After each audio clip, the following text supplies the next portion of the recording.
Hi, and welcome to In the Front Row, all things reactions, reviews, and interviews. My name's Jamie Lee, and today I'll be doing a review of the latest rom-com to hit Netflix titled Your Place or Mine. If you've been to my channel before, you would know that I love Ashton Kutcher. I talk about him quite a lot on my channel. So I was really looking forward to this movie, so much so that I did a reaction to the trailer that came out for it. So it pains me to say this, but I went in with big expectations, and all I was hit with was big disappointment because this movie was freaking boring. The film is focused around the relationship between Debbie, played by Reese Witherspoon, and Peter, played by Ashton Kutcher. The pair are complete opposites, with Peter being the Rolling Stone, the rich, the emotionally unattached and yet super charming playboy who goes through women as quickly as Debbie goes through post-it notes. Which is quickly, by the way, because Debbie is this overprotective parent. She's cautious of everything, overreactive, super sensible, and somebody who doesn't take risks. Although in this movie, she takes probably the biggest risk of her life. Anyway, despite their differences, they're the best of friends who have remained so after a one-night stand 20 years prior. It then becomes this classic fish out of water trope where they swap lives for the week in order for Debbie to travel to Peter's in order for her to finish her studies, to get a better job, to pay for her son Jack's medications because he seems to be allergic to just about everything. Whilst Peter bunks in at Debbie's to care for her teenage son Jack, played by Wesley Kimmel. If that name sounds familiar, that's because, fun fact, he is Jimmy Kimmel's son. Debbie is shown around New York by one of Peter's ex-girlfriends, Minka, played by Zoe Chow, and captures the attention of a chief editor, Theo, played by Jesse Williams, who becomes her love interest in New York. Meanwhile, in LA, Peter is becoming the real father figure to Jack, and he's letting him do things that his mum normally wouldn't allow. Debbie finds a box of mementos of their friendship together hidden at Peter's house, and Peter gets jealous of Debbie's green, garden-loving neighbor slash friends with benefits, which causes them to realize that they've in fact loved each other all along. In the last act of the movie, Jack gets injured at a hockey game, causing Debbie to come home early. At the airport, she has that typical fight slash breakup scene with Peter. And this is the first time that we see the two physically together on screen, not separated by a split screen transition. He confesses his love to me like this. Debbie, like this. I am madly, deeply, overwhelmingly in love with you. Then we get the predictable happy ending, and let's be honest, in a rom-com 9 times out of 10, the ending is pretty predictable. You're usually rooting for the two leads to fall in love with each other and have this big payoff. But the journey to the end here was so boring, and it took so long, and there was barely even a payoff. Instead of giving Reese and Ashton time to shine when they are physically together, showing us that happy ending, instead of doing that, they tell us the happy ending with subtitles in the end credit scene, which, by the way, makes the title of this movie completely redundant. It's so weird. And it seems like such a waste because you've got these two cast members who don't have an opportunity to give us any chemistry because they're literally never together. Then we finally get them together and you're like, they lived happily ever after. What? Huh?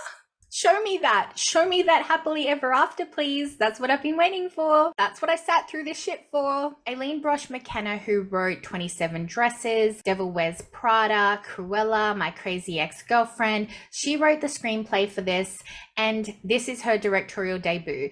But personally, I would have chose a stronger script to debut with because this was a big waste to me. You've got an amazing cast with a poor script. Nothing was new, nothing was bold, the dialogue was simple, characters that were in this could have been completely cut out because they were not detrimental to the story at all, and that would have saved time and given us time to flesh out the main characters and to get to know them a little bit better, which would have made the hour and 49-minute runtime, yes, nearly 2 hours worth of runtime, not feel like such a drag. Here's some examples of what I mean. So Peter talks with Jack about his difficult relationship with his father who has passed away. This never gets expanded on, and it could have, to show us why Peter is so emotionally unattached to people. His experiences with alcoholism are mentioned not once, but twice, maybe even 3 times in this movie, but it's never addressed. It never becomes anything more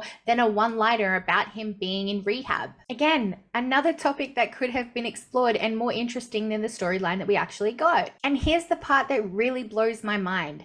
Peter is rich. Peter offers Debbie money to pay for Jack's medications. Instead of Debbie taking Peter up on his offer to help financially, she thinks it's smarter to go and finish her degree in a completely different city, leaving behind her son who's allergic to almost everything, in order to get a job to pay for his medication when she could literally just take Peter's money. Remember the part where I said that she was overprotective and super cautious of her son and doesn't take any risks, yet she's leaving to go to another city to leave her son in order to study? Like, what? In New York, when she's doing her course, she pulls out her pencils and she's smelling her new pencils and things like that, which is totally weird.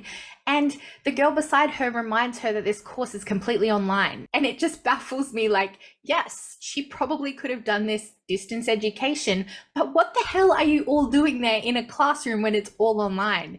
It's just so poorly written that you can't even laugh. It's just weird. And you have completely unnecessary scenes with completely unnecessary characters in this movie. For example, Peter's girlfriend who breaks up with him on his birthday in the first 5 minutes of the movie. Jack's babysitter who bailed out on them, who practices her acting skills on him, who didn't need to be in this movie. A professor at Debbie's university who she watches do a class that didn't need to be in this movie. None of these characters made no impact on the story at all and were just filler. Now this is debatable, but another character that I personally thought was unnecessary to this story was Debbie's garden-loving neighbor Zen, played by Steve Zahn. Dope, bruh.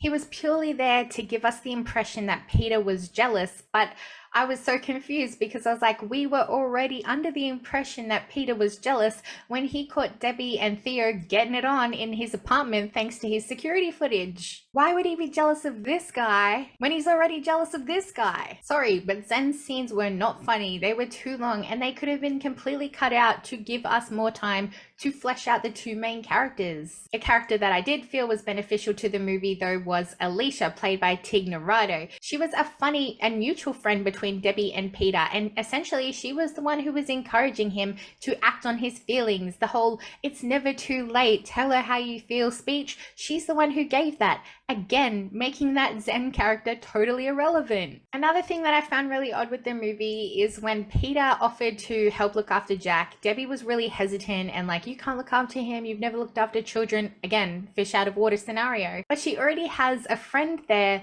with children that go to the same school as Jack, who has experience with children clearly. Why didn't she ever ask Alicia to look after Jack? Instead, she was like, no, Peter, you don't know how to look after him, you can't handle children. So if that was true, why didn't she ask somebody who could look after children? Anyway, I'll overlook that. The cinematography was good, nothing exceptional. They did rely heavily on using creative transitions and a lot of split screening, but that was to do with the fact that the relationship was long distance, so they really did their best to try and show the 2 different locations but also on screen at the same time so you could see what was happening in each other's lives. I feel like every The Cars song that was ever created was featured in this movie, and they did try and link that in with Peter and his relationship with his father, but it was unnecessary and nobody cared. But when they weren't playing another The Cars track, this soundtrack was actually really cute and it was really fitting for a rom-com movie. With regards to the chemistry, which is something that we all want to see in a good rom-com, we want the 2 leads to have that spark and that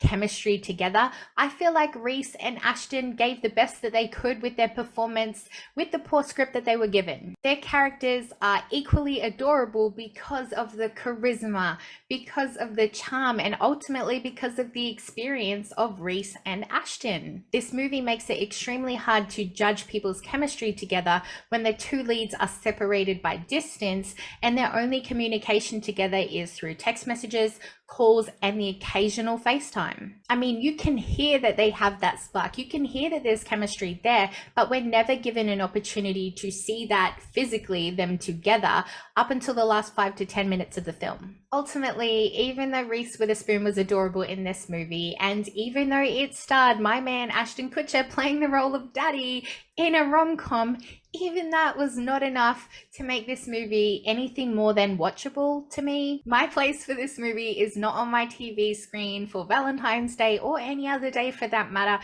But if you want to try it out, Your Place or Mine is now streaming on Netflix for you to watch. Let me know in the comments section if you watched it and what you thought of this movie. And if you like this video, please give it a like. And if you're not already, please subscribe to my channel and then head on over to my Instagram and give me a follow over there as well, please. Okay, sweethearts, have a good day. Bye.